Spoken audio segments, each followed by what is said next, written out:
नमस्कार. लोकप्रशासन विषयाच्या लेक्चरमध्ये आज आपण संघटनेची तत्वे या ठिकाणी बघणार आहोत. संघटनेचे औपचारिक आणि अनौपचारिक हे प्रकार समजून घेतल्यानंतर प्रामुख्याने संघटनेची विविध तत्वांचा आपल्याला या ठिकाणी विचार करावा लागतो. ही सर्व तत्वे प्रामुख्याने औपचारिक स्वरूपाच्या ह्या संघटनेमध्ये आढळत असतात. ह्या औपचारिक संघटनाच ह्या तत्व सिद्धांत ह्याच्या आधारावर उभारण्यात आलेले असतात. विशेषतः संघटनेच्या यांत्रिकी दृष्टिकोनाचा किंवा औपचारिक संघटनेचा पुरस्कार करणारे जे काही विचारवंत आहेत त्यांनी ह्या संघटनेच्या विविध तत्वांची या ठिकाणी मांडणी जी आहे ती केलेली आहे. कारण संघटना ही विशिष्ट सर्वव्यापी सिद्धांतावरच उभारलेली असते. अर्थात सर्व तज्ञांमध्ये संघटनेचे किती सिद्धांत आहे यावर जरी पण एकमत नसले तरी संघटनेचे काही विशिष्ट सिद्धांत हे सर्वमान्य असेच आहेत. हे सिद्धांत ज्याशिवाय संघटना ही पूर्णपणे त्या ठिकाणी उभारल्या जाऊ शकत नाही, संघटनेचं अस्तित्व त्या ठिकाणी राहू शकत नाही. असे जे काही सिद्धांत आहेत हे सर्व सिद्धांत सर्वमान्य असलेले आपल्याला या ठिकाणी दिसून येतात. तर मानवी दृष्टिकोनाचा पुरस्कार करणाऱ्या तज्ज्ञांनी ही तत्वे अर्थातच मान्य केलेली नाहीत. त्यांच्या मते मानवी दृष्टिकोनातून संघटनेचा विचार केल्यास मानवासाठी अशा यांत्रिकी तत्वांचा किंवा सिद्धांताचा उपयोग हा इतका सर्रासपणे करता येणार नाही. सायमन यांनी असे म्हटलेले आहे याबाबत की संघटनेविषयी अस्तित्वात असलेले सिद्धांत हे परस्पर विरोधी असे आहेत.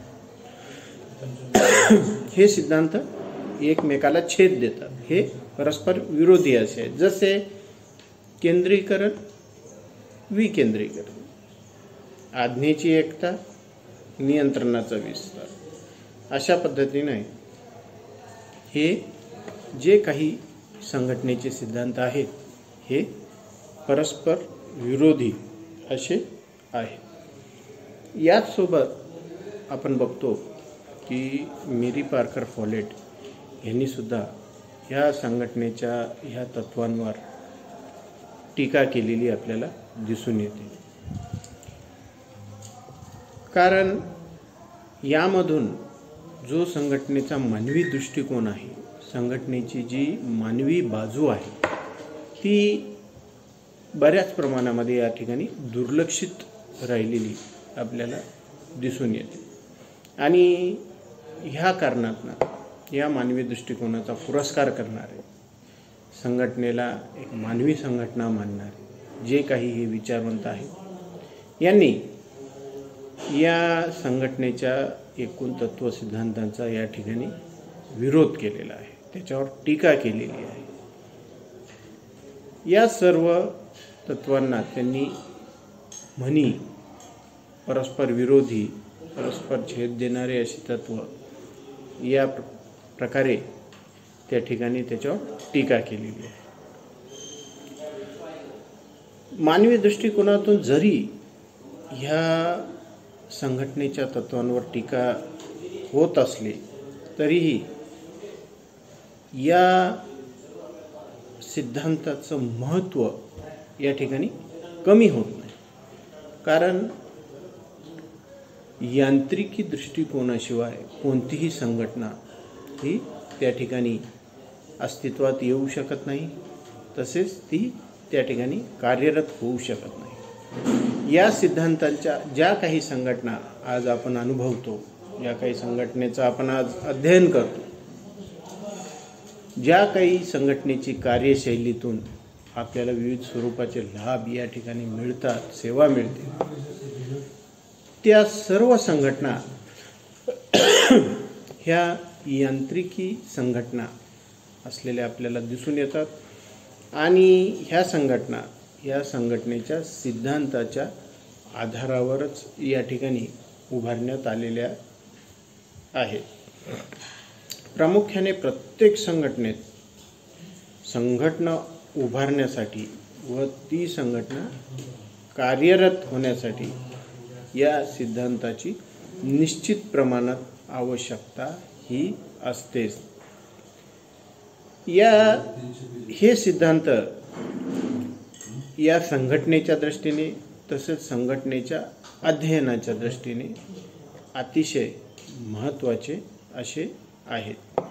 यामध्ये आपण बघतो की काही आयडियल ऑर्गनायझेशन्स की आदर्श संघटनेसाठी त्या ठिकाणी काही सिद्धांत हे अपरिहार्य आहेत अशा प्रकारे सांगण्यात येते. त्यामध्ये आपण बघतो की पदसोपान, अधिकार, पद परंपरा, ज्याला की इंग्लिशमध्ये आपण हायरार्की असं म्हणतो, जी की संघटनेतील कार्य जबाबदारीच्या अनुषंगाने असणारी एक पदश्रेणी रचना त्या ठिकाणी या पदसोपानाच्या अंतर्गत असलेले आपल्याला दिसून येते. दुसरा आहे समन्वय. हा सिद्धांत सुद्धा खूप महत्त्वाचा आहे, कारण संघटनेमध्ये विविध घटक जे एका उद्देशासाठी कार्य करतात, तो उद्देश एक समान उद्देश साध्य करण्यासाठी विविध स्वरूपाची कार्य करणाऱ्या या घटकांमध्ये समन्वय असणे हे खूप महत्त्वाचे असे ठरते. त्याचबरोबर यामध्ये अर्थात्मक सिद्धांत, स्टाफ अँड लाईन असं सांगितले. त्याचबरोबर फेयोलने याबाबत 14 तत्वे सांगितलेली आहेत. ही 14 तत्वे अतिशय महत्त्वाची अशी फेयोलने या ठिकाणी प्रतिपादित केलेली आपल्याला दिसून येतात. आणि ही तत्वे म्हणजे एक कार्यविभाजन, दुसरं अधिकार व उत्तरदायित्व, तिसरं आदेशाची क्रता, तसेच मार्गदर्शनाची एकता, अनुशासन, सामान्य हिताला प्राधान्य, श्रम, केंद्रीकरण, पदसोपान, स्थायित्व, समता, सुव्यवस्था, नियंत्रण क्षमता, सहकार्याची भावना इत्यादी. यामध्ये या व्यतिरिक्त लिंडाल उर्विक यांनी सुद्धा या ठिकाणी आपली स्वतःची 8 तत्वे या ठिकाणी सांगितलेली आहेत. जसे एक पदसोपान, उत्तरदायित्व, नियंत्रण क्षेत्र, विशेषीकरण, उद्देश, समन्वय, अनुरूपता, परिभाषा या तत्वांचा समावेश हा लिंडाल उर्विकने एक आदर्श संघटना प्रस्थापित करण्यासाठी केलेला आपल्याला दिसून येतो. तर यामध्ये लुथर गुलिग यांनी पोस्टकॉर्प या नामावलीच्या माध्यमातून संघटनेची तत्वे सांगितलेली आहेत. यामध्ये त्यांनी पोस्टकॉर्पमध्ये पी प्लॅनिंग, ज्याला मराठीमध्ये आपण योजना म्हणतो, नियोजन करणे, दुसरं ओ ऑर्गनायझेशन, संघटन करणे, एस स्टाफिंग, कर्मचारी व्यवस्था करणे, डी डायरेक्शन, मार्गदर्शन करणे, सी ओ कोऑर्डिनेशन, समन्वय राखणे, आर रिपोर्टिंग, अहवाल लेखन, बी बजेटिंग, वित्त व्यवस्था करणे, या सर्व बाबींचा यामध्ये समावेश होतो. त्याचबरोबर या संघटनेच्या सिद्धांतांची आणखीन शास्त्रशुद्ध जी मांडणी आहे ते मुने यांनी आपल्या प्रिन्सिपल्स ऑफ ऑर्गनायझेशन ह्या पुस्तकामध्ये केलेली आहे. लुथर गुलिगने तर एकूण 10 तत्वांचा उल्लेखसुद्धा या संदर्भात केलेला आपल्याला दिसून येतो.